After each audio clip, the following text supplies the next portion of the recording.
ವಾಹಿನಿ ಶರಣು ಕಮಲ ರೂಪಿಣಿ ಶರಣು ಶಂಕರಿ ಗೌರಿ ಪಾರ್ವತಿ ಶರಣು ಬಲಿ ರತ್ನಪೂರಿಣಿ ಶರಣು ಶರಣು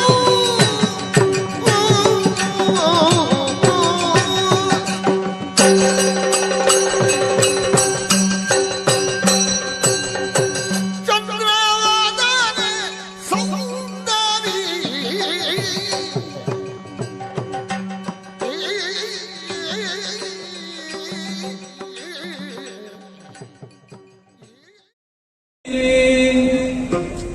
ಶ್ರೀ ದುರ್ಗಾಂಬಿಕೆಯ ಬಲಗೊಂಡು ಭಕ್ತಿಯ ಅಂಬಿಕಾ ಸುತ ವಿಘ್ನರಾಜನ ಬಿರಿದು ಸಂಸ್ತುತಿಸಿ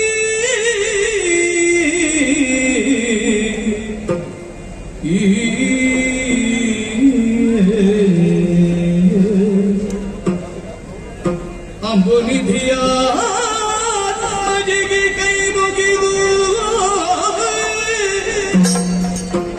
ಅಂಬುಜಾಸನ ವಾಣಿಯರ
ನಿನಗಡ್ಡಿಯಾಗುವುದಕ್ಕೆ ಸಾಧ್ಯವೇ ಇಲ್ಲ.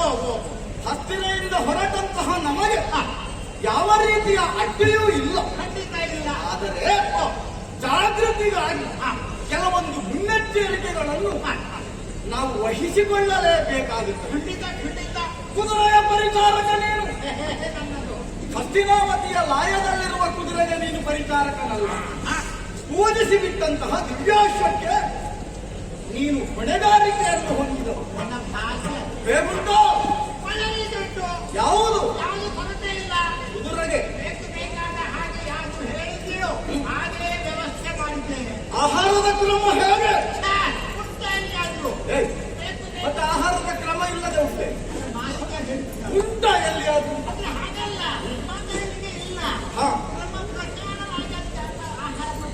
ಹೇಗದು?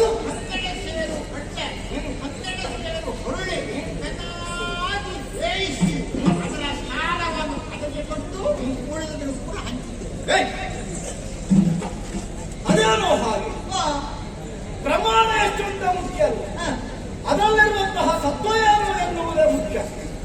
12 24 ಅದರ ಸಾರವನ್ನು ಕುಡಿಸಿ ಮತ್ತೆ ಎಲ್ಲರಿಗೆ ಹಂಚಿದ್ರೆ ಇದಕ್ಕೇನು ಲಾಭ ಉಂಟು? ಏನು ಆರೋಗ್ಯ ಸಾಕಾಗುತ್ತದೆ. ಅಜ್ಜಿ ಹೇಳ್ತಾರೆ ಏನು ಸಾರದಲ್ಲಿ ಸತ್ವ ಇದೆ ಮಗ. ಯಾವ ಸಾರದಲ್ಲಿ? ಹಾಗಲ್ವೋ ಒಟ್ಟಿನ ನಿಜವಾದ ಒಂದು ಯಾವುದೇ ನಾವು ಅಳವಡಿಸಿಕೊಂಡಂತಹ ನಿಯಮಗಳಿರಬಹುದು ಅದರಲ್ಲಿ ಇದರಲ್ಲಿ ಹಾಗಾಗಬಹುದು. ಆಹಾರದಲ್ಲಿ ಎರಡನ್ನು ಒಟ್ಟಾಗಿ ಅದಕ್ಕೆ ಕೊಡಬೇಕು. ಓ ಹಾಗೆ. ಈಗ ನೀನು ಅನ್ನದ ಜೊತೆ ಸಾರನ್ನು ಮಾತ್ರ ಕುಡಿಯುವುದು, ಅನ್ನವನ್ನು ಎಸೆಯಿಸಿ ಅಥವಾ ಹಂಚುತ್ತಿ. ಅಲ್ಲ ಅನ್ನವನ್ನು ಬೇಕು, ಅದನ್ನು ಗಟ್ಟಿ ಇಟ್ಟುಕೊಳ್ಬೇಕು. ಹೌದು, ಹಾಗೆ ಮಾಡಬಾರ್ದು. ಇನ್ನು ಅಡ್ಡಿಲ್ಲ, ಆಯ್ತು. ಹಾಗಾದ್ರೆ ಇನ್ನು ಮುಂದೆ ಹಾಗೇ ಮಾಡ್ತೇನೆ. ಓ ದಿವ್ಯಾಶ್ವವಿದು ಹೌದು. ಹಸ್ತಿನಾವತಿಯ ಒಂದು ಪ್ರತಿಷ್ಠೆಯ ಪ್ರಶ್ನೆ ಎದುರಾಯಿತು. ದೇವ್ರೆ, ಏನಾಯಿತು? ಮೈ ತುಂಬ ಬೇಕಾದ ಹಾಗೆ ಆಭರಣಗಳನ್ನು ಹಾಕಿ ಶೃಂಗರಿಸಿ ಎನ್ನುವ ಹಾಗೆ ನಮ್ಮಣ್ಣನೇ ಆಜ್ಞಾಪಿಸಿದ್ದ. ಇದೇನು ಏನು ಇಲ್ಲ.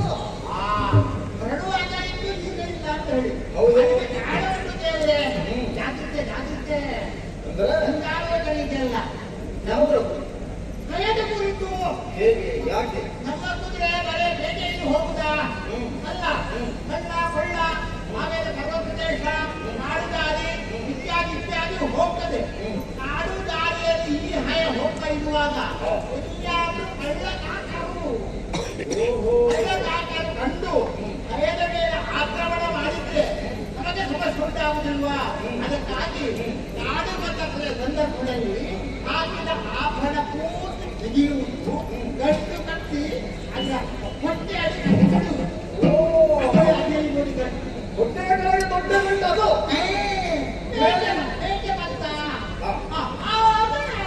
ಮೊದಲಿನಂತೆ ಶೃಂಗರಿಸಿ. ಹಾಗಾದ್ರೆ ನಗರ ಪ್ರದೇಶ ಬರುವಾಗ ಗಡ್ಡೆಚ್ಚರದಿಂದ ಅದಕ್ಕೆ ಶೃಂಗಾರ ಮಾಡ್ತೀವಿ. ಒಳ್ಳೆಯದಾಯ್ತು, ಒಳ್ಳೆಯದಾಯ್ತು. ಬೇರೆ ಒಂದು ವಿಶೇಷತೆಗಳು. ಬೇರೆ ಪರಿಮಳ ಪ್ರದೇಶಕ್ಕೆ ಸರಿಯಾಗಿ ಗಣ್ಯ ಮಾತಾಡಬೇಕು. ದೇಶಕ್ಕೆ ತಕ್ಕುದಾದ ಭಾಷೆ ಬೇಕು. ಅಲ್ವೇ? ಏನುಂಟು? ಒಂದೊಂದು ಅಭ್ಯಾಸ ಮಾಡಿಸಿದ್ದೇನೆ. ಹೇಗೆ, ಏನಲ್ಲ ಹೌದು. ದೇವ್ರೆ, ನಾನು ಹೇಳಿದ ಹಾಗೆ ಯಾರಾದ್ರೂ ಕೇಳ್ತಾರೆ. ಅಂದ್ರೆ ಹೇಳಿಬಿಟ್ಟದನ್ನದು ಮಾಡ್ತದೆ. ಮಾಡ್ತದೆ, ಮಾಡ್ತದೆ, ಸರಿ, ಮಾಡೋಣ. ಆಯ್ತಲ್ಲ? ದೇವ್ರೆ, ಆ ಕಡೆ ಕೊಡ್ತೇನೆ. ಖಂಡಿತ ಉಂಟು. ಏ ಲಕ್ಷ್ಮಿ, ಏ ಲಕ್ಷ್ಮಿ, ಏ ಲಕ್ಷ್ಮಿ. ಬಾ, ಮುಂದೆ ಬಾ, ಮುಂದೆ ಬಾ, ಮುಂದೆ ಬಾ, ಮುಂದೆ ಬಾ, ಮುಂದೆ ಬಾ. ಏಯ್, ಭಾಗವಹಿಸಿ. ನಾವು ಹೇಳಿಕೊಟ್ಟಂತೆ ಅಥವಾ ನೀನು ಹೇಳಿದಂತೆ ಅದು ಮಾಡುತ್ತದೆ ಅಲ್ಲ. ನೀನು ಮಾಡಿದಂತೆ ಅದು ಮಾಡುತ್ತದೆ ಅಂತಿದ್ದೇನೆ. ನೀನು ಅದನ್ನು ಬಾಬಾ ಅಂತ ಅದರ ಕುತ್ತಿಗೆಯಲ್ಲಿರುವ ಹಗ್ಗ ಹಿಡ್ಕೊಂಡು ಎಳ್ಕೊಂಡು ಬರ್ತಿ, ಮತ್ತೆ ಅದನ್ನು ದೂಡುತ್ತಿ. ಆದ್ರೆ ನೀನು ಹೇಳಿದ್ದಕ್ಕೆ ಮುಂದೆ ಬರ್ತದೆ, ನೀನು ದೂಡುತ್ತಿಂತ ಹಿಂದೆ ಹೋಗ್ತದೆ. ಹಾಗಾಗುವುದಿಲ್ಲ. ನೀನು ಇಲ್ಲಿರ್ಬೇಕು, ಕುದುರೆ ಅಲ್ಲಿರ್ಬೇಕು. ನೀನು ಇಲ್ಲಿಂದಲೇ ಹೇಳಬೇಕು, ಕುದುರೆ ಅಲ್ಲಿಂದಲೇ ಅದನ್ನು ಮಾಡಿಕೊಳ್ಬೇಕು. ನಾನು ಇಲ್ಲಿರಬೇಕು, ಕುದುರೆ ಅಲ್ಲಿರಬೇಕು. ನಾನು ಅಲ್ಲಿರಬೇಕು, ಅದು ಬರಬೇಕು. ನೀನು ಇಲ್ಲಿರಬೇಕು, ಕುದುರೆ ಅಲ್ಲಿರಬೇಕು. ನೀನು ಸರೇಬೇಕು, ಅದು ಬರಬೇಕು.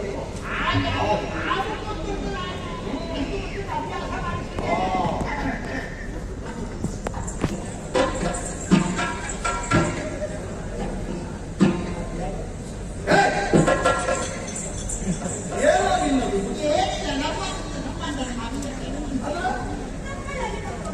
ನೀನು ಇಲ್ಲಿದ್ದವರು ಕುದುರೆಯೊಂದಿಗೆ ಬಂದವರು, ಮತ್ತಾರು ಸಂಬಂಧದ ಮಾತು. ಹಾಗಾದ್ರೆ ನೀನು ಇಲ್ಲಿರಬೇಕು, ಅದಲ್ಲಿರಬೇಕು.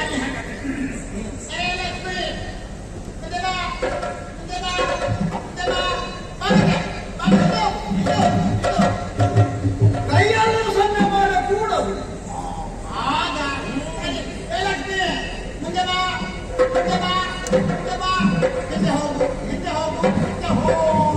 ಸರಿ, ಇದು ಪ್ರಥಮ ಭಾಷೆ ಕನ್ನಡ. ಆಮೇಲೆ ಹೋದ್ರೆ ಅಲ್ಲಿ ಒಂದು ಭಾಷೆ ಬೇಕು. ಯಾವುದು ಅಲ್ಲಿಂದ ಅಭ್ಯಾಸ ಮಾಡಿದ್ದೀವಿ. ಮಾಡಿದ್ಯಾ? ಏ ಲಕ್ಷ್ಮಿ, ತುಂಬು ಬಳ್ಳ ನಡುಕೊಂಡೆ ಅನಂತರು ಬಳ್ಳ ಸೇರು ಕೊಂಡೆ ಕರಗತ್ತ. ಮುಂದೆ ಬಾ. ಅಂದ್ರೆ ಬಳ್ಳ ಬಳ್ಳ. ಮುಂದೆ ಬಣ್ಣ. ಮುಂದೆ ಬಾ. ಮುಂದೆ ಬಣ್ಣ. ಅಲ್ಲ, ಇದು ಬಣ್ಣ, ಇದು ಬಣ್ಣ. ಹಾಗೆ ಹಾಗೆ. ಆಮೇಲೆ ನಡುಕೊಂಡೆ, ಅದಕ್ಕೆ ನಡುಕೊಂಡೆ, ಅದಕ್ಕೆ ತುಳುಕಿನಲ್ಲಿ ನಡುಕೊಂಡೆ ಹಾಗೆ. ಆಮೇಲೆ ಸೇರು. ಸೇರು ಸಾಧಾರಣ ಕನ್ನಡಕ್ಕೂ ಆ ಸೇರು ಎನ್ನುವ ಶಬ್ದಕ್ಕೂ ಸಾಮರ್ಥ್ಯ ಉಂಟು. ಒಳ್ಳೆಯವರನ್ನು ಇನ್ನೊಂದು ಭಾಷೆ ಉಂಟು. ಹೌದು. ಏ ಲಕ್ಷ್ಮಿ, ಅಂಗಿ ಹೋದೆ. ಯಾರದು? ಸಚಿವ ಅಂತ ಹೇಳಿದ್ದಿ, ಅಂಗಿವಾರೆ ಅಂತ ಯಾರನ್ನ ತೋರಿಸಿದ್ದಿ, ಪಕ್ಷವಾತ ಅಂತ ನೀನು ಹಿಂದೆ ತಿರುಗಿಸಿ. ಯಾರು ಅಂಗಿವಾರೆ? ನಿನ್ನದು ಸರಿ ಉಂಟು, ಇಲ್ಲಿದ್ದವರದೆಲ್ಲವೂ ಸರಿ ಉಂಟು. ಮತ್ತೆ ನೀನು ಯಾರು ಕಳಿಸಿದವ ನೀನು. ಅಜ್ಜಿಯವರೇ, ಅಜ್ಜಿಯವರೇ. ಅಂಗಿವಾರೆ ಆಮೇಲೆ ಮಕ್ಷಿವಾಸು, ಮಕ್ಷಿವಾಸು. ಗುಂಟನ ದೇಶಕ್ಕೆ ಮಲಯಾಳ, ಯಾವುದು? ಮಲಯಾಳ, ಮಲಯಾಳ. ಮಲಯಾಳ. ದೂರದ ಮಲಯಾಳವನ್ನು ಸೇರಿದ್ರೆ ಡೈರೆಕ್ಟ್ರಿ, ಮುನ್ನಟ್ಟು ಬಾ, ಮುನ್ನಟ್ಟು ಬಾ, ಮುನ್ನಟ್ಟು ಬಾ. ಲಾಯಿರೊಟ್ಟು, ಲಾಯಿರೊಟ್ಟು, ಲಾಯಿರೊಟ್ಟು. ಮುನ್ನೊಟ್ಟು ಬಾ, ಮುನ್ನೊಟ್ಟು ಬಾ. ಲಾಯಿರೊಟ್ಟು. ಸರಿಯಾಗಬೇಕು. ಲಾಯಿರೊಟ್ಟು, ಲಾಯಿರೊಟ್ಟು, ಲಾಯಿರೊಟ್ಟು. ಅದು ಇನ್ನೊಂದು आगे जाओ, आगे जाओ, आगे जाओ, पूछ जाओ, आगे जाओ, आगे जाओ, आगे आओ, पूछे, पूछे, हिंदे, पीछे, आगे आओ, ಇದೆಲ್ಲ ಭಾಷೆಗಳು. ಆಮೇಲೆ ಹೌದು, ಮತ್ತೆ ಇನ್ನೊಂದು ನನಗೆ ಮತ್ತು ಅದು ಗೊತ್ತಿರುವಂಥದ್ದು. ಉತ್ತಮ ಉತ್ತಮ ವಿರೋಧಿಗಳು ಇದ್ರೆ ಎಲ್ಲಾದ್ರೂ ಅಪಾಯ ಉಂಟು ಅಳಿಸಿದ್ದಾದ್ರೆ ತಕ್ಷಣ ನಾನು ಹೇಳ್ತೇನೆ. ಮುಕ್ತ ಭಾಷೆಗಳನ್ನು ಮಾತನಾಡುವುದಕ್ಕೆ ಪ್ರಾಣಿಗಳೊಡನೆಯೂ ಬಲ್ಲವನು ನೀನು ಎನ್ನುವ ಪ್ರತಿಭಾ ಸಂಪನ್ನತೆಯನ್ನು ತೋರಿಸುವುದು ಒಳ್ಳೆಯದಾಯಿತು.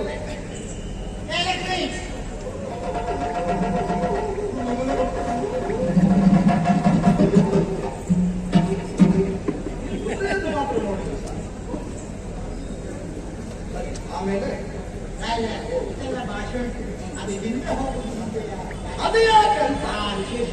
ನಮ್ಮ ಕುದುರೆ ಮುಂದೆ ಹೋಗಬೇಕಿದ್ದ ಕುದುರೆ ಯಾವ ಕಾರಣಕ್ಕೂ ಹಿಂಜರಿಯ ಕೂಡ ಹಾಗಾದ್ರೆ ಹಿಂದೆ ಹೋಗು ಯಾಕೆ? ಅಡಿಯ ಮುಂದಿಗೆ ಸ್ವರ್ಗ ಅಡಿಯ ಹಿಚ್ಚಿಗೆ ನರಕ ನೀವೇ ಹೇಳಿದಲ್ವಾ? ಅದು ಗೊತ್ತು. ಅದು ಯಾಕೆ ಹೀಗೆ ದೇವ್ರೇ, ನಮ್ಮ ಇಟ್ಟಿದ್ದೇನ ಹಾಗೆ ನೇರದಲ್ಲಿ ಹೋಗುದಾ? ಪರ್ವತ ಪ್ರದೇಶ, ಉತ್ತರ ಪ್ರದೇಶ ಬೇಕಾಗ್ತದೆ. ಕೋಟೆ ಕೊತ್ತಲಾಯಿ, ಕೋಟೆ ಕೊತ್ತಲಾಯಿ, ಕೋಟೆ ಕೊತ್ತಲಗಳು ನೇರ ಬುಡಕ್ಕೆ ಹೋಗಿ ಮೇಲೆ ಆಗ್ಲಿಕ್ಕಾಗ್ತದ? ನಾನು ಹೋಗಿಲ್ಲ. ಅದಕ್ಕೆ ಸಮಯ ಸಂದರ್ಭ ನೋಡಿ ಒಂದು 2 ಹೆಜ್ಜೆ ಮುಂದೆ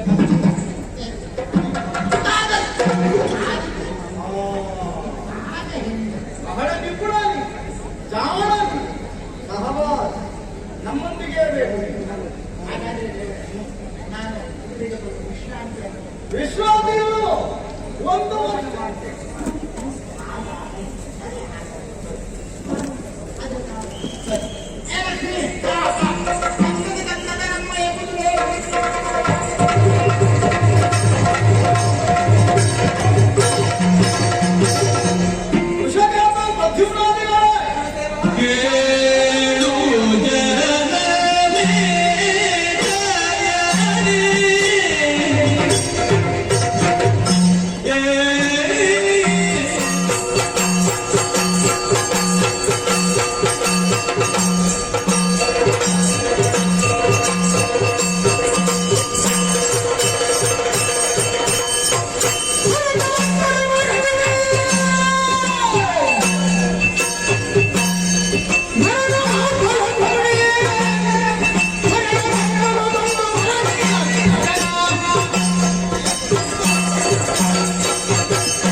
ಹಾಗೆ ನನ್ನ ಕಡೆ ಪಟ್ಟು ಮಾಡಿ ತೋರಿಸಿದ್ರು ಸಂತೋಷ ಅಷ್ಟಿಷ್ಟಲ್ಲ ನನಗಾಗುತ್ತೆ.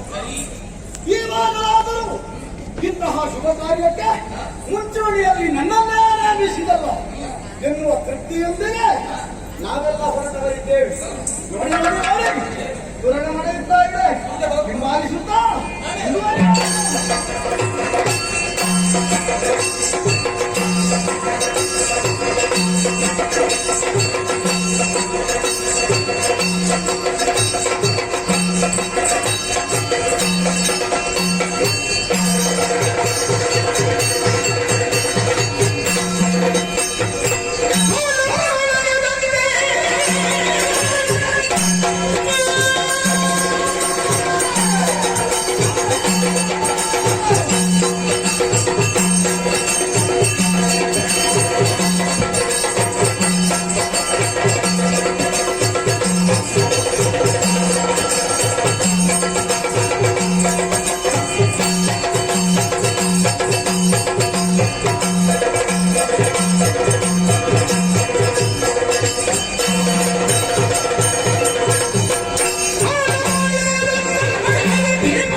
ಯಾಕಂದರೆ ಎಲ್ಲೆಡೆಯೂ ಕೂಡ ಒಮ್ಮೆಗೆ ಎದುರಿಸುವುದಕ್ಕೆ ಬರ್ತಾರೆ. ಮತ್ತೊಮ್ಮೆ ಬಂದು ಪಟವಾಶ್ವಮೆಯನ್ನು ಎನ್ನುವುದಕ್ಕಾಗಿ ಹಿಂಜರಿದ್ದಾರೆ. ಹೌದು, ಹೊರಟದ್ದು ಇಲ್ಲಿಂದಲ್ಲ, ಹತ್ತಿರದಿಂದಲೇ ಹೊರಟಾರ ಕಾಲಮ ಪಾಳೆಯ ಬಂತು ಎನ್ನುವ ಹಾಗೆ ಎಲ್ಲವರು ಕೂಡ ದಿಗ್ಭ್ರಾಂತರಾಗಿದ್ದಾರೆ. ನಮ್ಮ ಕುದುರೆ ಓಡುತ್ತಿರುವಂತಹ ಓಟಕ್ಕೆ, ನಮ್ಮ ರಥಗಳಲ್ಲಿರುವ ಗಾಡಿಗಳು ತಿರುಗುತ್ತಿರುವಂತಹ ರಭಸಕ್ಕೆ, ಭೂಮಿಯನ್ನು ಆಧರಿಸಿದಂತಹ ಟಮಟನ ಎನ್ನುವ ಹಾಗೆ ಸಂಚರಿಸಿರುವ ದಾರಿಯ ಇಕ್ಕೆಲಗಳಲ್ಲಿಯೂ ಕೂಡು ನಭವನ್ನು ಹೊಂದುತ್ತಾ ಇದೆ. ಸಂತೋಷ, ವೀರಘಾತ, ಹರಿಸಬೇಕು, ಹರಿಯಬೇಕು. ಆದರೆ ನಮ್ಮವರೇ ಇದೊಂದು ಪ್ರಶ್ನೆಯನ್ನು ಕೇಳಬೇಕೆಂದಿದ್ದೇನೆ. ಮುಂದೆಯೂ ನಮ್ಮ ಶವವನ್ನು ಬಂಧಿಸಿದ್ರೆ ಹೇಗೆ ಹೇಗೆ ತಿಳಿಸೋಣ?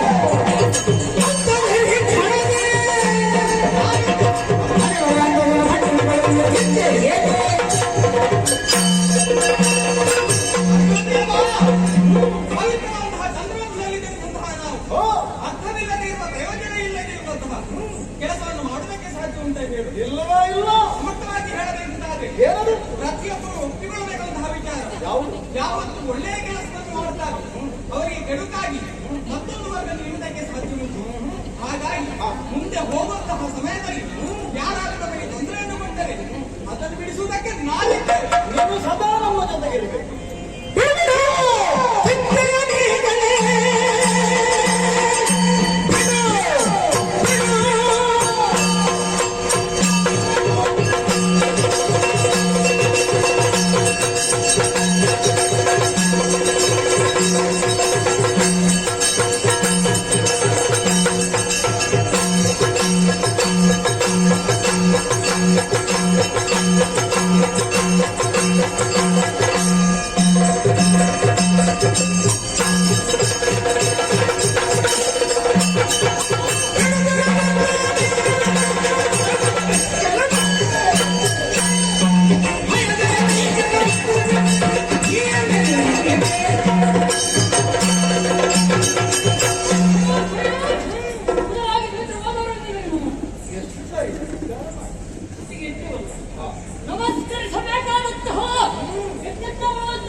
ನಮಗೆ ನಮಸ್ಕಾರ ಮುಖ್ಯ ಅಲ್ಲ, ನಮ್ಮ ಕೆಲಸ ಆಗಬೇಕು.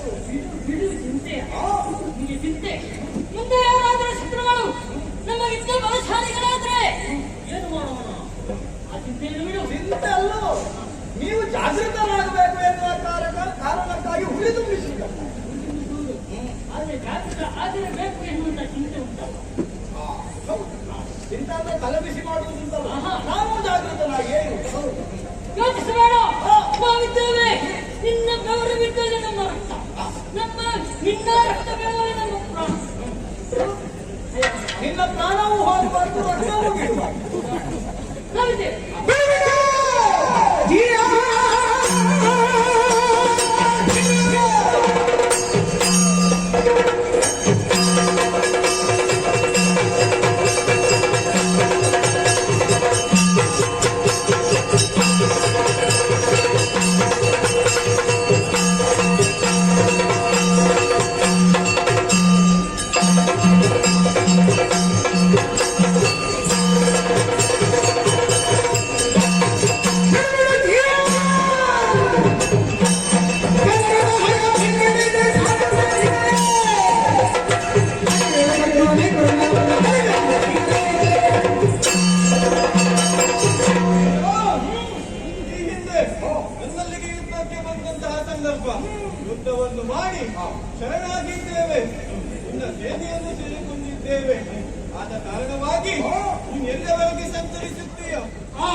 ಪುತ್ರ ಯಾವ ಪಾಪಗಳು ಇರಲಿ ಅಶ್ವಮೇಧವಂತೆ ಪರಿಮಾಜ್ಞೆ ಎಂಬ ಹಾಗೆ ನಿರ್ಧರಿಸಿಕೊಂಡು ನಡೆದು ಬಂದಂತಹ ಅಶ್ವಮೇಧ ಪಾಂಡವರ ಅಶ್ವಮೇಧ ಮತ್ತು ಎಂದಾದರೆ ಕಟ್ಟುವುದಕ್ಕೆ ಮನ ಮಾಡುವುದಿಲ್ಲ. ಒಂದು ವೇಳೆ ಕಟ್ಟಿದರೆ ರಕ್ತ ಬಿಡುವುದಿಲ್ಲ. ಸಂತೋಷವಾಯಿತು. ಇಲ್ಲಿಗೆ ಒಂದು ಹಂತದ ನಮ್ಮ ಮುಂದುವರಿಕೆ ಮುಗಿಯುತ್ತಂತಾಯಿತು. ನಮ್ಮ ಕುದುರೆಯನ್ನು ಹುರಿದುಂಬಿಸುತ್ತಾ ಸಾಗಾಣಾಯತ್ತ ಪ್ರಯಾಣಿಸಿದ್ದೇವೆ.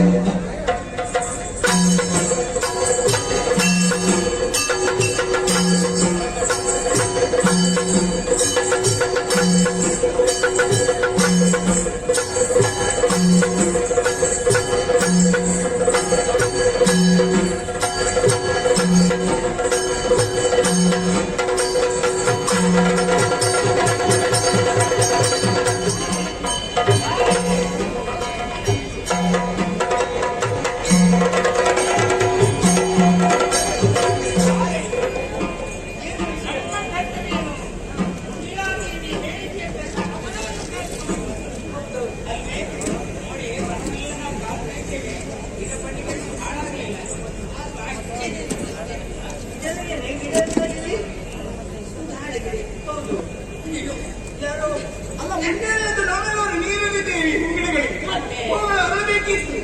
ಆ ನೀರು ಹೂವೆಲ್ಲ ಬಾಡಿ ಹೋಗಿ ಬೇಕೆ ಹುಡುಕಿ ಬೆಟ್ಟು ನಿಂತಾಗ ಗಿಡಗಳಿಗೆ ಈಗ ತುಳಿದಲ್ಲ ಯಾರು ತುಳಿದು ಹಾಕಿದೆ ಗಿಡಗಳ ಮತ್ತೆಂತದ್ದು ಹೂವಲ್ಲಿ ನೋಡು ಏನದು ಒಂದು ಕುದುರೆ. ದೂರದಲ್ಲಿ ಕುದುರೆಯನ್ನು ಕಾಣಿಸ್ತಾ ಇದೆಯಾ? ಹೌದು, ನನ್ನಷ್ಟಿಗೆ ಸಂಚಾರ ಮಾಡ್ತಾ ಉಂಟು. ನನ್ನ ಇಚ್ಛೆಯಂತೆ ನೀವು ಮೂಲಕ್ಕೆ ಕುದುರೆ ಬರುವುದಕ್ಕೆ ಸಾಧ್ಯ ಇಲ್ಲ. ಅದನ್ನು ಮಾರ್ಗ ತಪ್ಪಿ ಬರುವ ಕುದುರೆ ಹಾಗೆ ಕಾಣಿಸ್ತಾ ಇಲ್ಲ. ಅದು ಸಿಲ್ಲಾರಗೊಂಡಿದೆ. ಏನೋ ವಿಶೇಷತೆ ಇರಬೇಕಿದೆ. ಆದ್ರೆ ಅದು ಕುದುರೆ ಒಂದೇ ಬಂದ ಕುದುರೆ ಜೊತೆ ಒಬ್ರು ಯಾರಾದ್ರು ಇರಬೇಕು ಕುದುರೆ. ಅದೇ ಮಾರ್ಗದಲ್ಲಿ ಯಾರು ಇರಬೇಕು. ಯಾರು ಕಾಣಿಸ್ತಾ ಇಲ್ಲಲ್ಲ. ಇಲ್ಲಿ ನೋಡಿ ಯಾರೋ ಮನೆಗಿದ್ದಾನಲ್ಲ, ಯಾರ ಮತ್ತೇನಲ್ಲ ಕುದುರೆ ಜೊತೆಯಲ್ಲಿ ಬಂದವ ಇವರೇ ರಕ್ಷಣೆ ಮಾಡ್ತಾ ಇದ್ದವನೇ.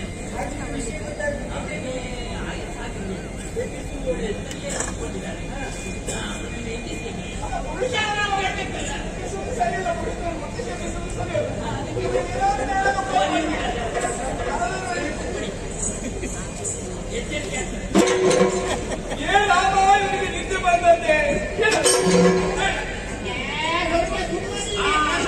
ಅಲ್ಲಿ ನೋಡು ಗೊತ್ತಾಯ್ತಲ್ಲ? ಏನೋ ಜಗಳ ಇದೆ, ಮೆಲುವೆ ಇದೆ. ನಾನು ಬರುವಾಗ ಒಂದು ಕೆಟ್ಟವಾದ ಕೋತಿಯು ಮಾಡಿದ್ದೆ ಅಂತ. ಮನೆಯಲ್ಲಿ ಇದೆ. ಹೇಳು. ಇನ್ನೊಂದೆಂತ ಕರ್ಕೊಂಡು ಬಿಡ್ಲಿಕ್ಕಿಲ್ಲ. ಮಗ ಆಯಾಸವಾಗಿದೆ. ಯಾರು?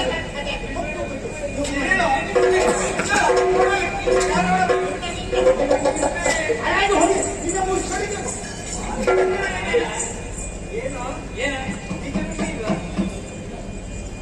ಇಲ್ಲಿಗೆ ನಿಮ್ಗೆ ಮಾರ್ಗ ತಪ್ಪಿ ಬಂದವನಲ್ಲ. ಹಾಗಿದ್ರೆ ನೋಡಿದ್ರೆ ನೀನು ಮಾರ್ಗ ತಪ್ಪಿ ಬಂದವನಾಗಿ ಕಾಣಿಸ್ತಾ ಇಲ್ಲ. ಮಾರ್ಗ ತಪ್ಪುವನ್ನು ನಮ್ಮನ್ನು ತಪ್ಪಿಸ್ತಾ ಆಗಿದ್ದೆ. ಆದ್ರೆ ಇಲ್ಲಿ ಬರುವುದಕ್ಕೆ ಕಾರಣ ನೀವು ಹೆಣ್ಮಕ್ಳೇ ತಿರುಗುತ್ತಾ ಇದ್ದಾರೆ ಅಂತ ನನಗೆ ಗೊತ್ತಿಲ್ವೇ? ನಿಂತಿದ್ದೇನೆ, ಎಲ್ಲಿಗೆ ಬಂದಿದ್ದೀನಿ? ನಾನು ಹೆಂಡತಿ ಇದ್ರೆ ಮಾತಾಡಿಸಿ. ಯಾರು ಹೆಣ್ಣಕ್ಕೆಂದು ಹೇಳಿ ಭ್ರಮಿಸಿದ್ದು ನಿಧಿ.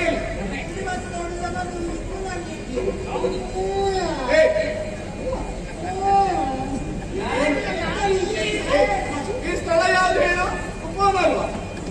ಇಲ್ಲಿ ಹೆಣ್ಮಕ್ಳು ಯಾವಾಗ ಸಂಚರಿಸ್ತಾರೆ ಅಂತ ನಿನ್ಗೆ ಸ್ವಲ್ಪ ಪ್ರಜ್ಞೆ ಬೇಡ ಹೇಳು. ಮತ್ತೇಲ್ವಾ? ಎಷ್ಟು ಹೂವಿನ ಗಿಡಗಳಿವೆ ಇಲ್ಲಿ? ಎಷ್ಟು ವಿಧದ ಹೂವಿನ ಒಂದಾದ್ರೂ ಸರಿ ಉಂಟ ನೋಡಿ. ಈಗ ಎಲ್ಲ ಹಾಳಾಗಿದೆಯಲ್ಲ, ಎಲ್ಲ ಹಾಳಾಗಿಲ್ವಾ? ಎಲ್ಲ ಬಿದ್ದೋಗಿದೆಯಲ್ಲ. ಅಲ್ಲ, ನಮ್ಮ ಹೊಣೆಗಾರಿಕೆ ಉಂಟು. ನಿನಗೆ ಸ್ವಲ್ಪ ಪ್ರಜ್ಞೆ ಇಲ್ಲ ನೋಡಿ. ಇಂಥ ಹೂವಿನಗಳೆಲ್ಲ ಹಾಳು ಮಾಡ್ತಲ್ಲ ನಿನ್ನ ಕುದುರೆ. ಸ್ವಲ್ಪ ನನಗೆ ಹೂ ಅಂದ್ರೆ ಪಂಚ ಪ್ರಾಣ. ಹೌದಾ? ಗೊತ್ತಾಯ್ತಲ್ಲ? ನಾನಿಲ್ಲ, ಆ ಹೂ ತಿಂದಿದ್ರೆ ತಿನ್ನುವಾಗ ಅದನ್ನು ಹೂವನ್ನು ಹಾಳು ಮಾಡ್ತೇನೆ. ಮತ್ತೆ ನೋಡಲಿ. ನಾನೆಲ್ಲ ಹಾಗೆ. ಹಂಗೆ ಹೂವು ಹಾಳು ಮಾಡಿದ್ದಲ್ಲ, ಕುದುರೆ ಯಾರು? ಆ ಕುದುರೆ ಯಾರು? ಈ ಕುದುರೆ ಯಾವ ಕುದುರೆ? ಯಾರಿಗೆ ತೋರಿಸಿದ್ರು? ಆ ಕುದುರೆ ಯಾರು ಅಂತ ಅದು ವೇದಿಕೆ ಒಂದು ಸಾಧ್ಯ ಇದು ನಮ್ಮ ರಕ್ಷಣೆಯೇನಿಲ್ಲ. ಅಲ್ಲ ಅದನ್ನು ಹೊತ್ತುಕೊಂಡು ಹೋಗುವುದಿಲ್ಲ, ಕೂಡ ಖುಷಿಯೂ ಹೋಗುವುದಿಲ್ಲ, ಅಷ್ಟೊಂದು ಇರ್ತದೆ. ಮನುಷ್ಯನಿಗಾಗಿ ಹೊಟ್ಟೆ ತುಂಬಿದ್ರೆ ಮತ್ತಷ್ಟು ಹೊಟ್ಟೆ ತುಂಬಿದ್ರೆ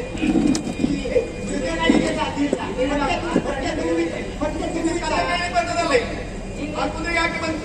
ಯಾರ ಕುದುರೆ? ನೀನ್ ಯಾರು? ಸರಿಯಾಗಿ ನಿಮ್ಮ ಪರಿಚಯ ನನ್ನಲ್ಲಿ ಬಂದು ಮಾತಾಡಿದ ನಮ್ಮ ಕುದುರೆ ಇಲ್ಲಿಗೆ ಬಂತು, ಹೌದಾ? ಅಲ್ಲಿ ಮೇಕ ಉಂಟು, ಹೌದಾ? ಯಾಕಂದ್ರೆ ಸುತ್ತ ಇದ್ದ ಅದು ಕೂತು ನೀನು ಹೇಳಿ ಆಗುದಿಲ್ಲ, ಗೊತ್ತಾಯ್ತಲ್ಲ? ಎಂತದ್ದು?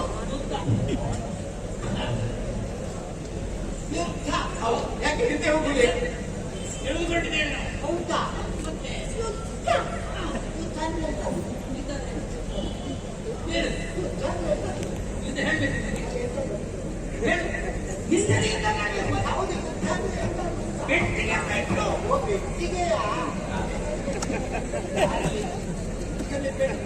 ಬೆಟ್ಟಿಗೆ ಹೊರಲಿಕ್ಕೆ ಆಯ್ತು, ಮತ್ತೆ ಯಾವುದೇ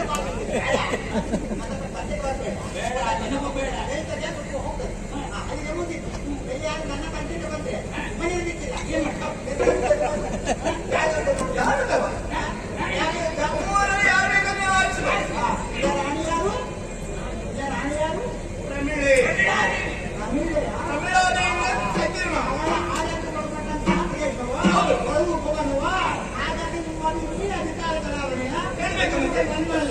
ನಾನು ಕೂಡ ಸಾಮಾಜಿಕ ನಮ್ಮ ಹಿಂದಾಯಕರು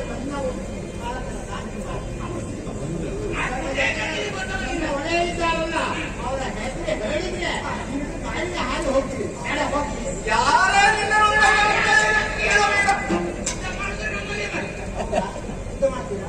ನಾನು ಮಾಡಿದ ಹಾಗೆ ಮಾಡಬೇಕು. ಅದಕ್ಕೆ ಮೊದಲು ನಮ್ಮ ಮಗು ಅದನ್ನು ಮಾಡಿ ತೋರಿಸಿ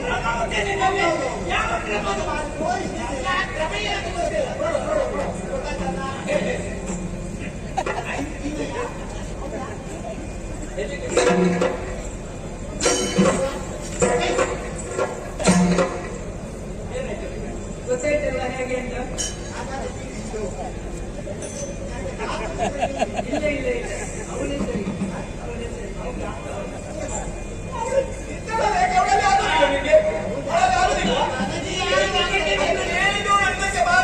ನನಗೆ ಯಾರು ಸಾಧ್ಯ ಬೇಕಿಲ್ಲ, ಹೌದಾ?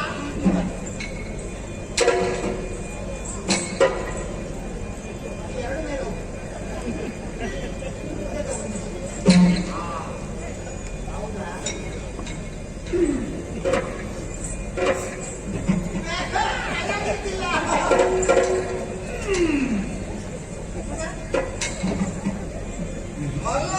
ಅಭ್ಯಾಸ ಮಾಡುವಾಗ ಇವಳು ಜಿಬ್ಬಳೆಯಾಗಿದ್ದರು. ಆಗೋದಿಲ್ಲ, ನನ್ನ ಹಾಗೆ ಮಾಡಬೇಕು.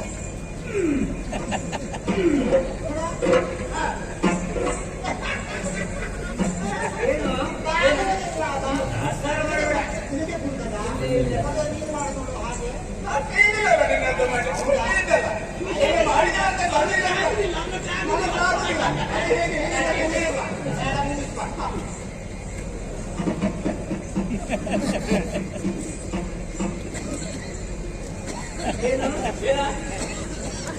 ಹೇಗೆ ಕೆಲಸ ಮಾಡುವ ಗೊತ್ತಾಯ್ತಲ್ಲ? ಬೀಚಿಗೆ ಬಂದು ಬೇರೆ ಕಾಣಿಸ್ತೇನೆ, ನನಗದು ಆಗೋದಿಲ್ಲ. ಹಾಗಾಗಿ ಈಗ ಕುದುರೆಗಾರಿನಿಂದ ಬಿಡಿಸ್ಬಿಟ್ಟಿದೆ, ಬಿಡುವುದಿಲ್ಲ. ಆಗ ನಿಂತ ನಮ್ಮನ್ನು ಕೇಳುವುದಿಲ್ಲ, ಕೇಳುವುದಿಲ್ಲ. ನಾನು ಅವರಲ್ಲಿ ಹೇಳ್ತೇನೆ, ಹೌದಾ? ಬಿಡುವುದಿಲ್ಲ, ಹೌದಾ?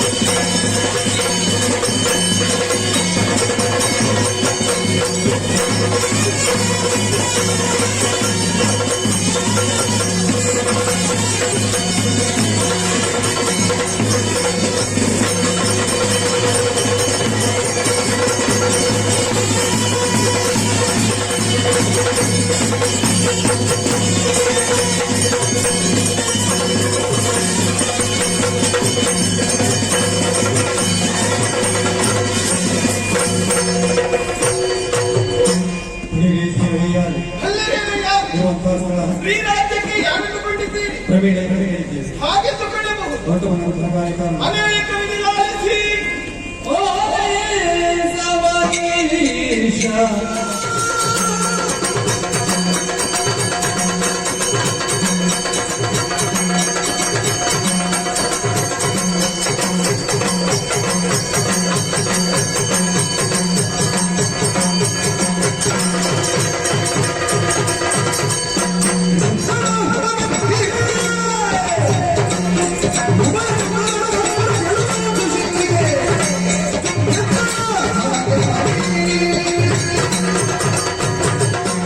ಕಟ್ಟುವುದನ್ನು ಕಟ್ಟುವುದಕ್ಕೆ ಯಾರೋ ಆಜ್ಞಾಪಿಸಿದ್ದೇನೆ. ನಾನೊಬ್ಬಳೇ ಹೋಗುವುದಲ್ಲ, ಇದ್ದಾರಲ್ಲ ನನ್ನವರು ಎಲ್ಲರೂ ಬರಲಿ.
ನಮ್ಮವರೇ ನಿಮ್ಮನ್ನು ಕರೆಯುವುದಕ್ಕೆ ಬಲವಾದಂತಹ ಕಾರಣ ಉಂಟು. ಪಾಂಡವರು ಬಿಟ್ಟಂತಹ ದುರಗ ನಮ್ಮದಾದಂತಹ ಶ್ರೀರಾಜ್ಯವನ್ನು ಪ್ರವೇಶಿಸಿದೆ. ಅದನ್ನು ಕಟ್ಟಿದವಳಿದ್ದೇನೆ. ಹೋರಾಡುವ ಬಗ್ಗೆ ಏನು ನೀವು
ಅನ್ನಿಸಿಕೊಳ್ತಾ ಇದ್ದೇನೆ. ಸರಿ. ಸ್ತ್ರೀಯರನ್ನು ಜೊತೆಗೂಡಿಸಿ ಹಾ. ಪಾಲಿಸಿ ಹೊರೆದು ಸ್ತ್ರೀಯರು 4 ಗೋಡೆಯ ಮಧ್ಯಕ್ಕೆ ಮಾತ್ರ ಸೀಮಿತವಲ್ಲ ಹಾ. ಎನ್ನುವುದನ್ನು ಸಾರಿದವಳು ನೀನು. ಅಲ್ವೇ? ಹೀಗಿರುವಾಗ ಹಾ. ಸ್ತ್ರೀ ಸೈನ್ಯವನ್ನೇ ನಿರ್ಮಿಸಿದ್ದೀಯ. ಅಪ್ಪಣೆಗಾಗಿ ಕಾಯ್ತಾ ಇದ್ದೇನೆ ತಾಯಿ. ಹೌದಾ? ಅಪ್ಪಣೆಯನ್ನು ಕೊಡು.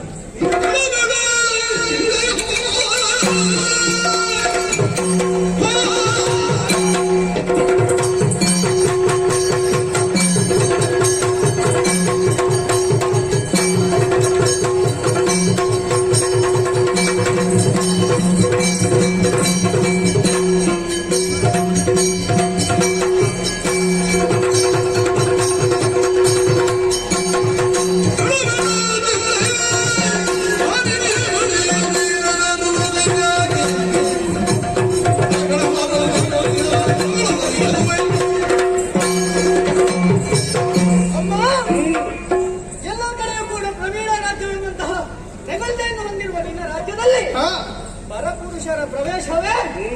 ಕುದುರೆಯನ್ನು ನೀನು ಕಟ್ಟಿದ್ದೀಯಾ? ಹೌದು. ಅವರ ಪ್ರಶ್ನೆಗೆ ನಾನು ಉತ್ತರ ಕೊಡ್ತೇನೆ. ನಿಮ್ಮ ಮಾತುಗಳನ್ನು ಕೇಳಿದಾಗ ಬಹಳಷ್ಟು ಸಂತೋಷವಾಯಿತು. ತಡ ಮಾಡುವುದಲ್ಲ, ಆಯುಧವನ್ನು ಧರಿಸಿ ನಿಮ್ಮ ವಾಹನವನ್ನು ಯಾರಿಕೊಂಡು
ತಪ್ಪನ್ನು ಕೊಟ್ಟು ಓಡಿ ಹೋಗಿದ್ದಾರೆ.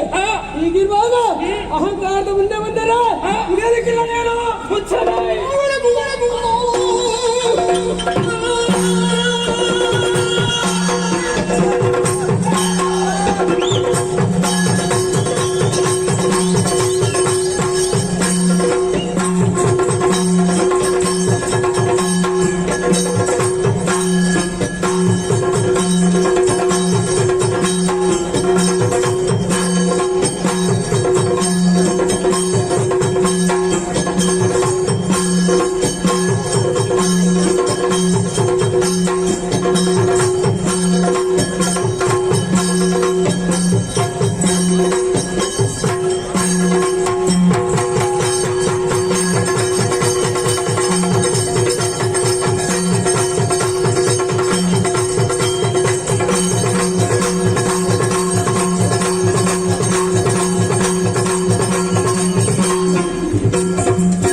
ಕಣ್ಣಗಳಿಸಿ ನೋಡಿದ ದೂರದ ಉದ್ದಕ್ಕೂ ನಿನ್ನನ್ನಲ್ಲದೆ ಇನ್ನೊಬ್ಬರನ್ನ ಗಮನಿಸುವುದಕ್ಕೆ ಸಾಧ್ಯವಿಲ್ಲ. ನಮ್ಮಷ್ಟು ಎತ್ತರಕ್ಕೆ ಬೆಳೆದವರು ಇಲ್ಲಿ ಯಾರೂ ಇಲ್ಲ.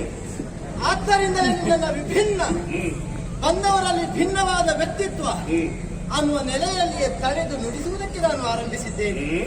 ಅಯ್ಯ, ವೀರ ಪರಾಕ್ರಮಿ ನೀನ ಹುದುದಿಟ್ಟ ಕೇಳಿ ಬಲ್ಲಿ, ಹೌದೋ ಇಲ್ವೋ ಗೊತ್ತಿಲ್ಲ, ಕೇಳಿದ ವ್ಯಕ್ತಿತ್ವ ಕಣ್ಣ ಮುಂಭಾಗದಲ್ಲಿ ಅನಾವರಣಗೊಳ್ಳುವ ಕಾಲಕ್ಕೆ ಸಂಕಲ್ಪವೋ ಸಂಕೋಚವೋ ಸಹಜ. ಯಾವ ಉತ್ಕಂಠೆಯ ಕುರಿತಾಗಿ ನಾನು ಇಲ್ಲಿವರೆಗೆ ಕೇಳಿದ್ದೇನೆಯೋ ಆ ಪರಾಕ್ರಮಿಯ ಈ ಹೊತ್ತಿಗೆ ಕಾಣುತ್ತಿರುವೇನೋ ಏನು ಹೀಗೆನ್ನುವ ಹಾಗೆ ನನ್ನ ಮನದ ಆಳದಲ್ಲಿ ತುಮುಲವಾದ ಸ್ಥಿತಿಯೊಂದು ಉಂಟಾಗಿದೆ. ಅಯ್ಯ, ರಣಭೂಮಿಯಲ್ಲಿ ವೀರ ವಿಹಾರವನ್ನು ಮಾಡಿ ತನ್ನ ಭುಜಬಲದ ಪರಾಕ್ರಮದಿಂದಲೇ ಗಂಡೆದೆಯನ್ನು ಖಂಡಿಸಿ ವಿಕ್ರಮದ ಪತಾಕೆಯನ್ನೇ ಊರಿ ತಾನೊಬ್ಬ ಅಜೇಯನಿದ್ದಾನೆ ಪ್ರಪಂಚದಲ್ಲಿ ಹೀಗೆನ್ನುವ ಹಾಗೆ ಸ್ಥಾಪಿಸಿದ ರಥಾನಂದನ ಪಾರ್ಥನೆಂಬವನು ನೀನೆಯೋ. ದಶನಾಮಾವಳಿಗಳಂತೆ ಸವ್ಯಸಾಚಿಯಂತೆ ಉಭಯ ಬಾಹುಗಳನ್ನೇ ಬಳಸಿ ಎರಡು ತೂಣೀರಗಳನ್ನು ಏಕಕಾಲದಲ್ಲಿ ವಿನಿಯೋಗಿಸಿ ತನ್ನದಾದಂತಹ ಶರಪ್ರಹಾರದಿಂದ ತನ್ನನ್ನ ಎದುರುಗೊಂಡು ತನ್ನ ವಿಕ್ರಮವನ್ನು ಸ್ಥಾಪಿಸುವ ಗಂಡೆದ ಪ್ರಪಂಚದಲ್ಲಿ ಇನ್ನೊಂದಿಲ್ಲ ಅನ್ನುವ ಹಾಗೆ ಸ್ಥಾಪಿಸಿದ ಪಾಂಡವ ಶ್ರೇಷ್ಠ ನೀನೆಯೋ. ಪಾರ್ಥ ನೀನೇ ಸರಿ, ನೀನೇ ಸರಿ. ಹೌದಾದ್ರೆ ಅಯ್ಯ, ಅದೇ ಹೌದು ಅಂತಾದ್ರೆ ನಿನ್ನ ಕಣ್ಣ ಮುಂಭಾಗದಲ್ಲಿ ಬಂದವಳನ್ನು ಅಲ್ಪಳು ಎನ್ನುವ ಹಾಗೆ ಭಾವಿಸಬೇಡ. ಅಲ್ಪರು ನಮ್ಮ ಮುಂದೆ ಬರುವುದೂ ಇಲ್ಲ. ಈ ವಿಶಾಲವಾದ ಅಧಿಕಾರಕ್ಕೆ ಇಲ್ಲಿಯವರೆಗೆ ಆಳ್ವಿಕೆಯಲ್ಲಿ ತೊಡಗಿಸಿಕೊಂಡವರು ಯಾರೆನ್ನುವ ಹಾಗೆ ಪ್ರಶ್ನೆ ಮಾಡಿದ್ರೆ ಪ್ರಮೀಳ ನಾಮಕಳಿದ್ದೇನೆ. ಆದ್ದರಿಂದ ನಿನ್ನ ಮುಂಭಾಗದಲ್ಲಿ ಎರಡು ರೀತಿಯ ಆಯ್ಕೆಗಳನ್ನು ಕೊಟ್ಟಿದ್ದೇನೆ. ಒಂದು ಶರತ ಯುದ್ಧ, ಮತ್ತೊಂದು ಸುರಥ ಯುದ್ಧ. ಆಯ್ಕೆ ಮಾಡಿ ಮುಂದುವರಿಯೋಣ.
ನುಡಿಯನು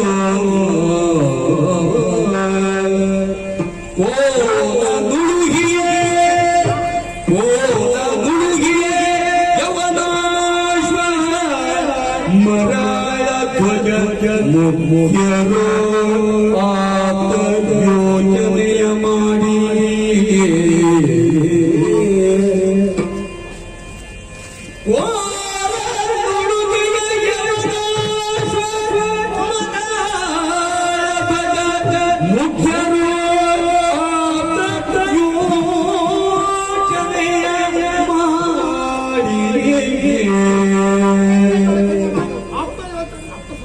ಬಾಲಕಿಯ ಕೊಲನುಚಿತವು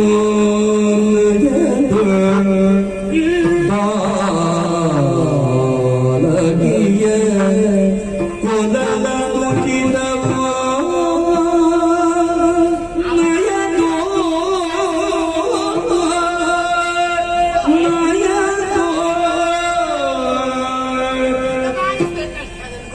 ಎನ್ನನು ಕರಿಸಲಿಕೆ ಪ್ರಮೇ ಕರಿಸಲಿಕೆ ಪ್ರಮೇಯನು ತನ್ನೆಡೆಗೆ ಬಲಿದುದ ನುಡಿದ ವಿನಯದಲ್ಲಿ ನುಡಿದ ಪ್ರಮೇಯ ವಿನಯದಲ್ಲಿ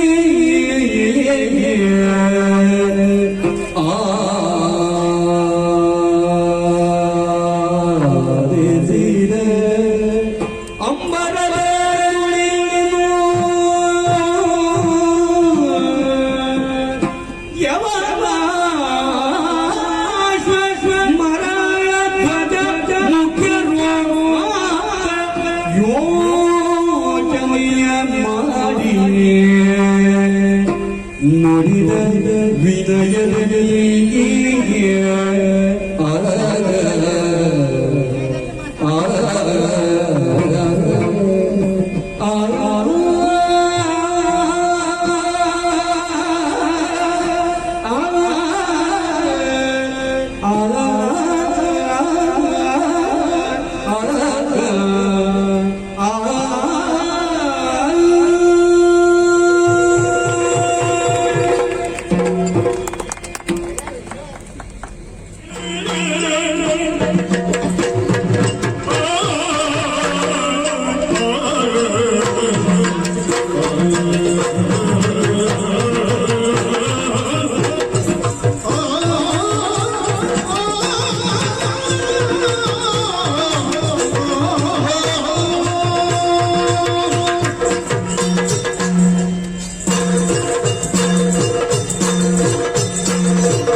ಮಣಿನಗರ ಮರೆಯ ದೂರಗಳು ಕಂಡು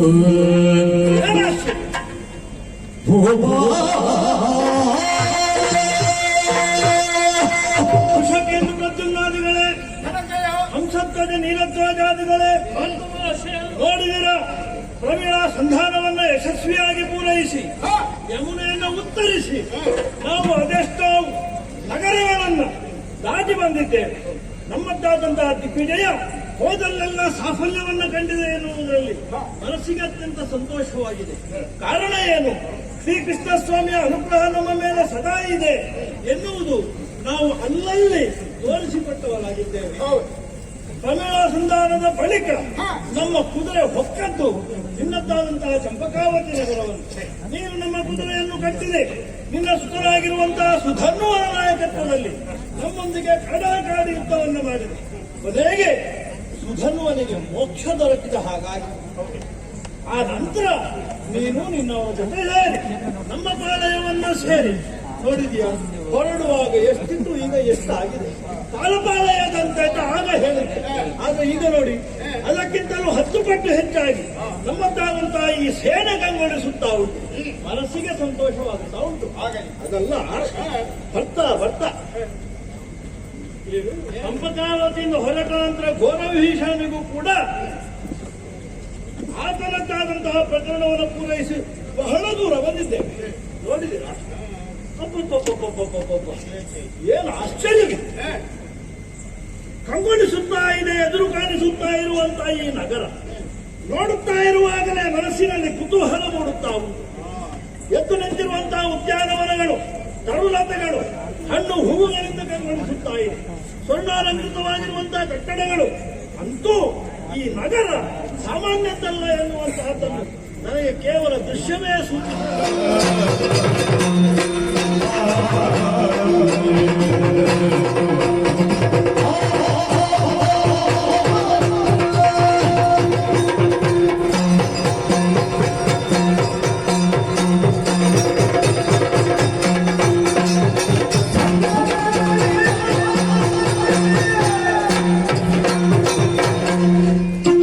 ಮನ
ಠಠಠಠ